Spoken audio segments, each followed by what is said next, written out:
Imagine you're at a cafe, and a dark splash of coffee spills right over the corner of the menu's QR code. A third of that black and white square is physically ruined. Yet when you hold your phone up, the camera scans it instantly. The website pops up as if the code were brand new. That chunk of visual data was physically wiped away by the spill. It's simply no longer there. So how does your phone know exactly what that missing part was supposed to say? The answer lies in an ingenious piece of mathematics from the 1960s called Reed-Solomon coding. This math powered the consumer electronics boom. When music and data moved to compact discs, those shiny surfaces were incredibly vulnerable to physical scratches that wiped out the information. Reed-Solomon coding fixed those gaps on the fly. Engineers eventually used that same math to protect the global telecommunications network. It allowed clear signals to bounce off early satellites and reach thousands of phones without the data falling apart. This invisible algorithm is the ultimate guardian of our digital world. Without it, the normal wear and tear of our physical reality would constantly destroy our data. In the real world, digital damage rarely happens one tiny bit at a time. It usually happens in large, concentrated clusters. Engineers call these burst errors.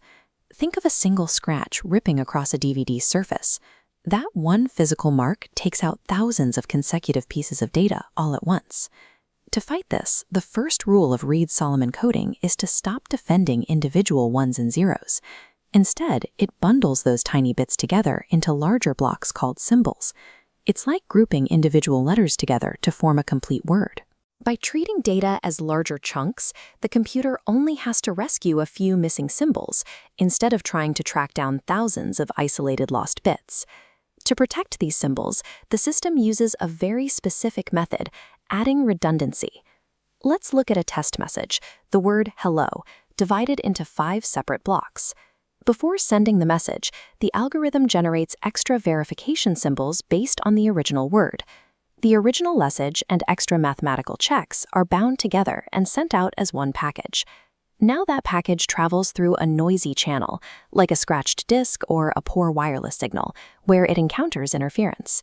The packet arrives at its destination, but one of the core letters has been completely wiped away during the trip. Even though a piece of the message is gone, the receiver has the accompanying mathematical rules it needs to fill in the gaps. The computer starts with detection, checking if the surviving letters are consistent with the extra symbols. Next, the location phase pinpoints exactly where data was corrupted. Finally, correction uses those verification symbols to algebraically reverse engineer the missing information. This process yields the original data every single time.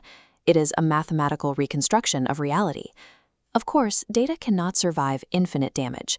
There are limits to what the math can do. This works because of a fixed mathematical ratio.